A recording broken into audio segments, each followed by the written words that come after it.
అసలు ఆ రోజు ఏం జరిగింది మీకెవరికైనా తెలుసా?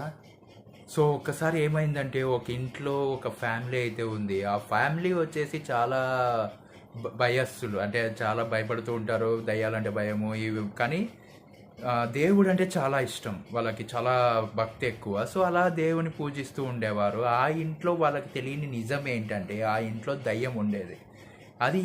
అది ఎక్కడ ఉండేదంటే పైన స్టోర్ రూమ్లో ఉండేది ఆ దయ్యం. ఆ స్టోర్ రూమ్లో ఉన్న దయ్యము వీళ్ళకి తెలియదు ఉన్నట్టు. చేరేటప్పుడు ఎవరు చెప్పలేదు వీళ్ళకి. సో అలా ఉన్నప్పుడు వీళ్ళకైతే ప్రతిరోజు నైట్ గజ్జల సౌండ్లు, డ్యాన్స్ చేసినప్పుడు వచ్చే గజ్జల సౌండ్, లేకపోతే మాటల సౌండ్, లేకపోతే పాటలు పాడడము, ఏడుపు ఇవన్నీ వచ్చేటివి. వీళ్ళకి ఏం చేయాలో అర్థం కావడం లేదు. అందుకని వీళ్ళు ఏం చేశారంటే ఇలా ఎందుకు జరుగుతుంది అని వాళ్ళు ఆలోచించారు. ఆలోచిస్తే ఒక గురూజీ దగ్గరికి పోతే వాళ్ళైతే ఏం చెప్పారంటే ఆ ఇంట్లో, మీరున్న ఇంట్లో దయ్యం ఉంది, జాగ్రత్త అని